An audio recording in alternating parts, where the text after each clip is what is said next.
Hi, Dr. Craig. Hi. What implications does penal substitution have for the debate between limited atonement and unlimited atonement? Because it seems that if the sins of all of humanity were imputed to Christ, but Christ's righteousness was only imputed to a few people, then that would mean that he was punished too severely, would it not?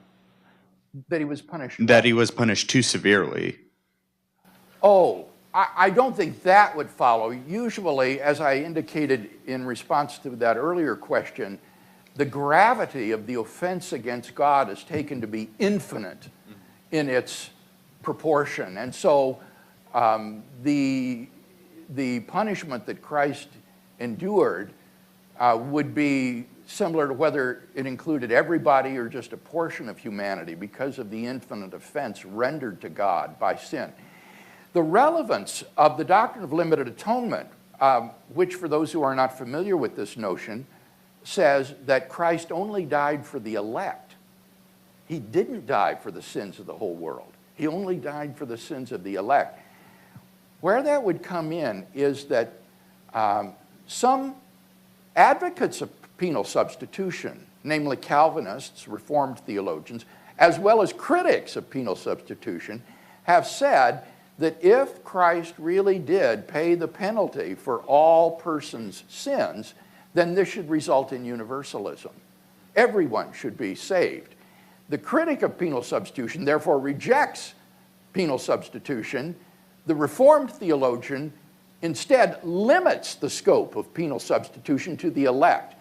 I don't think either of those moves is necessary. It seems to me that Christ's sacrificial death can be sufficient for the sins of all persons. That is, it provides sufficient satisfaction for God's justice, but it isn't actualized in a person's life until it is appropriated by faith and repentance.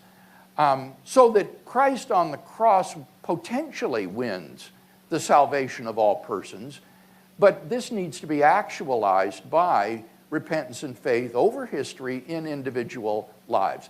And I think the Reformed thinker himself acknowledges a distinction like this in that the Reformed thinker distinguishes between redemption as accomplished and as applied. He will say redemption is accomplished at the cross, but it is applied to individual lives as they turn to God in repentance and faith.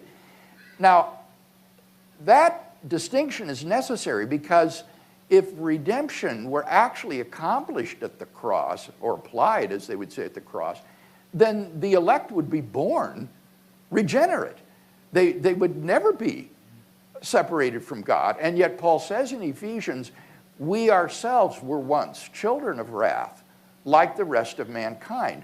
So even in the lives of the elect, there is a period of time where they are unregenerate sinners under the condemnation and wrath of God. Even though their redemption was supposedly accomplished at the cross, it hasn't been applied.